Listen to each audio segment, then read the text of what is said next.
Kumusta sa lahat? Kasama mo ang Analytical Community System, Guru Markets. Magsimula tayo sa pangkalahatang data sa korporasyon. Kung kinakailangan, maaari mong i-pause ang video. Maaari mong pag-aralan ang lahat ng mga tagapagpahiwatig ng kumpanyang pinag-uusapan ng mas lubusan. Ngayon tingnan natin ang kasalukuyang mga pangunahing tagapagpahiwatig ng kumpanya Yes Bancorp, ticker YESE. Ginawa ang pagsusuri batay sa kasalukuyang impormasyon sa panahong iyon, Marso 21, 2025. Ayon sa klasifikasyon Guru Markets kumpanya Yes Bancorp na bibilang sa subkategory Bank Classic, 248 mga kumpanya ang nakikibahagi sa pagtatasa, ito ay lubos na kinatawan. Makikita natin ang talahanayan ng order sa dulo ng video. Kabuang resulta para sa kumpanyang pinag-aralan, 7 sa 0 puntos. Ang average na resulta para sa subkategory ay 1.3 puntos. Kung titignan mo ng napakalawak, sa loob ng buong stock market sa pangkalahatan, makikita mo na ang average na marka para sa stock market sa kabuuan ay 1.9 puntos. Laban sa score na 7 puntos para sa Yes Bancorp. Paghahambing ng dynamics ng share price ng kumpanya Yes Bancorp at mga subkategory na kumpanya. Nakikita natin na sa nakalipas na 12 buwang mga stock Yes Bancorp nagpakita ng pagbabago ng 22.5%. Laban sa dynamics ng presyo sa subkategory na 22.6%.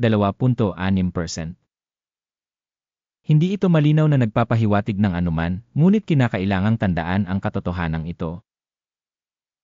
Market capitalization ng kumpanya Yes Bancorp nagkakahalaga ng $0.27 bilyon. Na may subkategory market capitalization na $1,211 bilyon.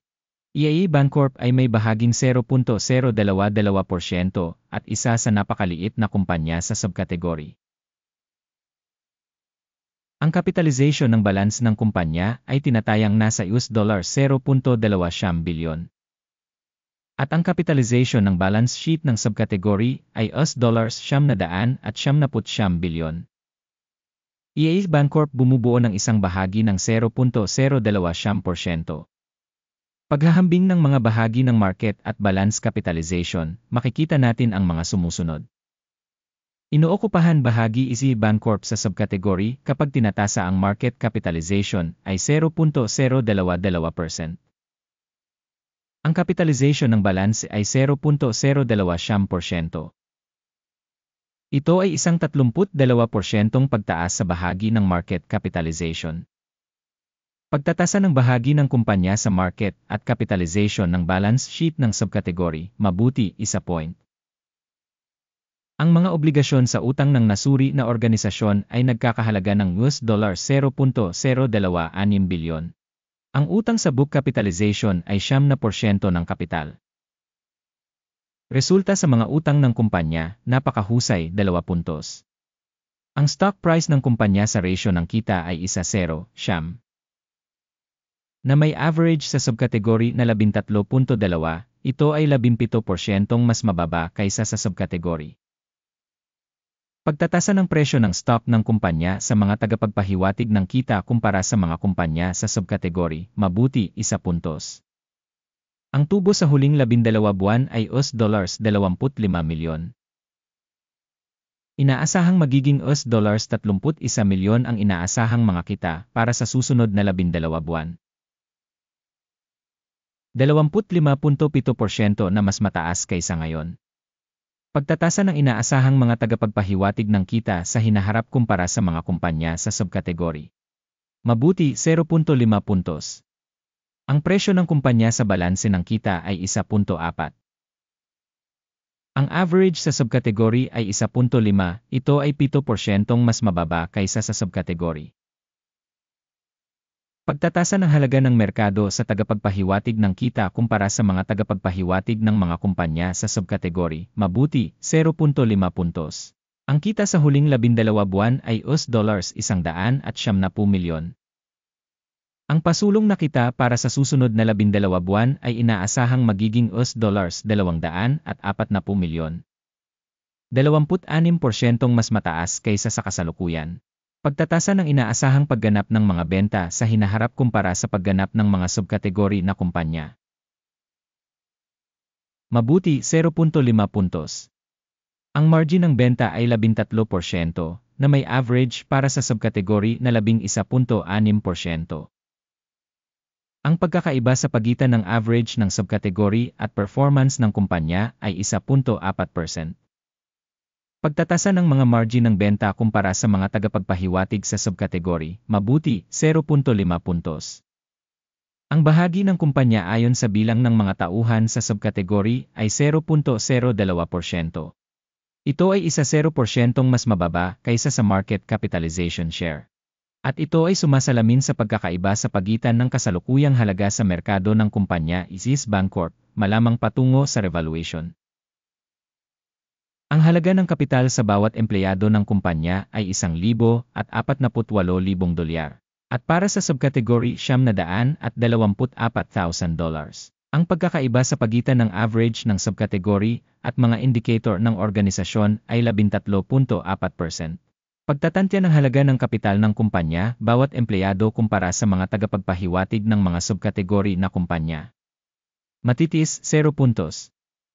Ang halaga ng kita para sa bawat empleyado ng kumpanya ay $76,100 na may average para sa subkategory na $69,900. At ang pagkakaiba sa pagitan ng subkategory average at performance ng kumpanya ay 38%. Pagtatantya ng kita sa bawat individual na empleyado ng kumpanya kumpara sa mga tagapagpahiwatig ng mga subkategory na kumpanya. Mabuti 0.5 puntos. Dami ng benta para sa bawat empleyado ng kumpanya ay $741,000. Sa subkategory na $601,000. Ang pagkakaiba sa pagitan ng average na subkategory at pagganap ng kumpanya ay 23%. Pagtatantya ng kita sa bawat empleyado ng kumpanya kumpara sa mga indicator sa subkategory. Mabuti 0.5 puntos. Ang dami ng mga transaksyon sa pagbebenta ay 0.3% na may average para sa subkategory na 1.9%. Ito ang pagpapahalaga ng isang maikling pisil. Tagapagpahiwatig Reth 14 na nagpapakita ng antas na 46% para sa kumpanya Isis Bancorp, samantalang sa subkategory ang antas na ito ay 52%. Potensyal, ang mga bahagi ng subkategory ay pinahahalagahan sa parehong paraan tulad ng mga pagbabahagi ng kumpanya Isis Bancorp. Ang kasalukuyang presyo ng stock ng kumpanya ay humigit kumulang $18.8. Ang target na presyo ng pinagkasunduan para sa mga pagbabahagi ng kumpanya ay nasa paligid ng $22.51. Ang pagkakaiba sa pagitan ng kasalukuyang presyo at ang pagtataya ng pinagkasunduan ay humigit kumulang 11%. Tingnan natin ang talahanayan ng order. Ito ay magagamit sa lahat. Ang link ay nasa nakapin na komento. Ang talahanayan ng pagkakasunod-sunod ay naglalaman ng lahat ng mga desisyong ginawa sa isang partikular na panahon ng sistema ng pagsusuri ng impormasyon at sanggunian Guru Markets. Libre at bukas ang akses sa talahanayan ng order, link sa nakapin na komento. Bilang resulta ng pagsusuri ng mga securities ng kumpanya Isis Bancorp. Sistema ng impormasyon at sanggunian Guru Markets, isang desisyon ang ginawa. Magbukas ng buy trade sa presyong $18.88. Ang order ay binuksan dahil sa ang katunayan na ang kumpanya ay may medyo mataas na halaga. Nasuri ang organisasyon gamit ang pamamaraan ng pagtatasa, ang index ng AKIM. Ang take profit ay nakatakda sa 20 oras 52 minuto. Ang stop loss ay nakatakda sa 17 oras 24 minuto. Sakaling hindi isinara ang order sa pamamagitan ng take profit o stop loss. Sa kasong ito, automatikong isinasara ang order batay sa mga resulta ng exchange trading noong Abril 20, 2025 o sa huling araw ng trabaho bago ang petsang ito. Ticker, DAYA ay isang counterbalancing sell trade. Ang isang video sa transaksyon sa pagbabalance ay may publish o na-publish na sa channel. Sa kaso ng pagsasara ng isa sa mga order, pangunahing o pagbabalanse. Isa pang order ay sarado sa aktwal na presyo. Maraming salamat sa inyong lahat sa panonood ng video na ito at sa paggamit ng Information and Reference System Guru Markets. Kayong lahat ay tunay na pinakamahusay na madla sa buong mundo.